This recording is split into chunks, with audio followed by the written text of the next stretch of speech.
The autumn wind is a pirate, blustering in from sea. With a rollicking song, he sweeps along, swaggering boisterously. His face is weather-beaten. He wears a hooded sash, with a silver hat about his head, and a bristling black mustache. He growls as he storms the country, a villain big and bold. And the trees all shake and quiver and quake as he robs them of their gold.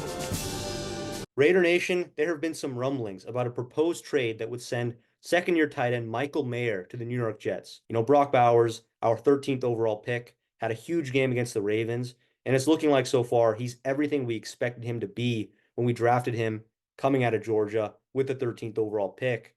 But with that being said, Michael Mayer, who was just picked last year in the second round, has been completely iced out of the offense. Throughout the first two games, he's only had 3 catches compared to 15 for Brock Bowers.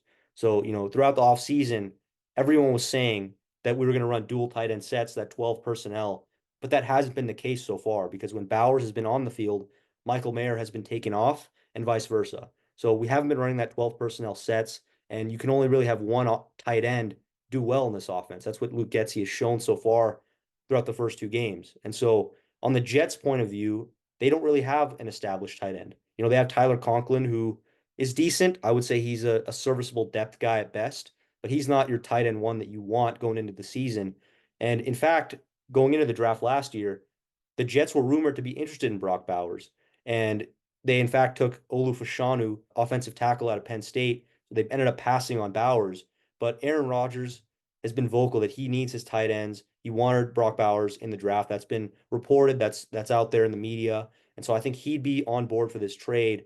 And I think it's a win-win for both sides. So, Rashawn, what are your thoughts on this potential trade? It's hard to believe that the Jets passed on Brock Bowers in the draft, last May. I think Brock Bowers is definitely the best player available, when the Jets came up at number 10. And for them to draft Olu Fashanu out of Penn State, someone who you were really high on, going into the 13th pick. I remember you were pretty high on him. And I think he's had I don't know, I don't even watch the Jets, to be honest with you. Obviously, who would want to watch the Jets? But uh, I don't know if he's a starting right tackle, I believe. So he's doing pretty well over there. So that was a good pickup for them, I guess. But this trade would make sense because Rodgers loves his tight ends. Aaron Rodgers throughout his career has loved his tight ends. There was like 4 or 5 guys with Green Bay, Brandon Bostic, Richard Rodgers, guys like that who really made plays for Green Bay, scoring touchdowns and taking them to deep playoff runs. Um, I think now with Aaron Rodgers at his stage of his career, with the limited mobility, with the Achilles injury and everything, it just doesn't look like he's the same player right now. And getting them a good tight end, a big upgrade over Conklin. Tyler Conklin will be a huge plus for them. But it also is pretty fair and works out for us because this guy Hasson Reddick is already getting fined, I think $800,000 or something now that he didn't show up for Week 2 game against the Tennessee Titans. Now he's just going to keep holding out. And I think if Robert Saleh knows what's good for him, I think it's time to just dump the guy. I don't think they're going to give him a contract. They're not going to give him an extension. So it's time to just move on. And this proposed trade coming from Bleacher Report, which is why we're bringing this news to you guys, is something that, could be really ideal. We got our tight end of the future now. Brock Bowers is probably going to have, I don't want to, get ahead of ourselves, but it's looking like he could have the single greatest rookie tight end campaign, of any tight end ever, the way it looks through the first two games. He had the most catches and most targets ever through the first two games for a rookie tight end. And, that just means that our defense could get better with this deal. Sending Michael Mayer to the Jets and getting Hasson Reddick would obviously give Crosby some company. It didn't look like he needed it yesterday with his 2-sack game and just so many hurries and pressures they got up the middle. They got Christian Wilkins too over there on the D line, who really improved last week from the first week, and stopping Derrick Henry. He came up big. Derrick Henry was held to around, I think, 3.8 yards a carry. Besides, I think he only broke off one big run, but most of his carries, I mean, Derrick Henry's like a 3 to 4 yard guy per carry, and we really did a good job of stopping them. So if you add Hassan Reddick into the fold, not only does this make the defense even more dangerous, but it makes a defense that has top 10 potential and is showing this season already through 2 weeks that they're in the top five mix of defenses. We'll just make it better. This trade will just help us get better. And Michael Mayer is a guy, like you said, doesn't get many targets because Brock Bowers is eating up the playing time on the field. Michael Mayer, I believe, was the second pick in the second round last year for the Raiders. And from Notre Dame, was always known as a kind of a blocking tight end, but he's made some great grabs for us. But if you look at skill sets and skill levels, Brock Bowers is just obviously, night and day difference better, through his 15 receptions in 2 weeks. And Michael Mayer only had three in 2 weeks. So that kind of says it all. And I think bringing Hasson Reddick in would be a fair swap for the New York Jets and the Las Vegas Raiders. Yeah, another thing I wanted to add too is Bleacher Report, they tend to put out these player for player swaps, but they're really rare in the NFL for it to happen. So let's say hypothetically we trade them Michael Mayer.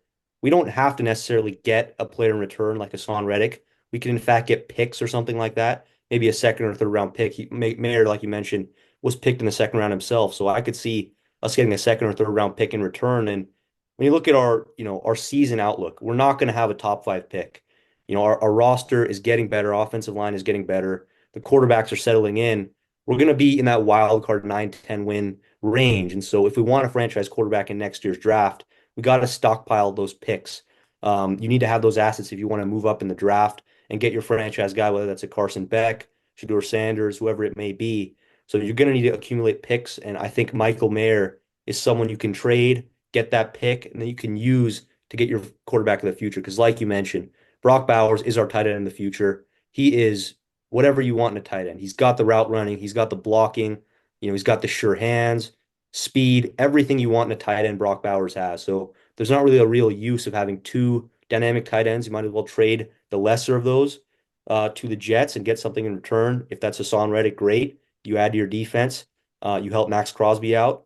Or if it's a pick, you add ammo to a potential trade in the future where you can get your franchise quarterback. So I think this is, it's a win-win deal, I think, for both sides. The Jets need a tight end. They're in win now mode. They have a short opportunity to win with Aaron Rodgers. They don't have like 20 years to work with. They have like 1 or 2 years left with Rodgers. So they got to get as many assets as they can to win in the short term.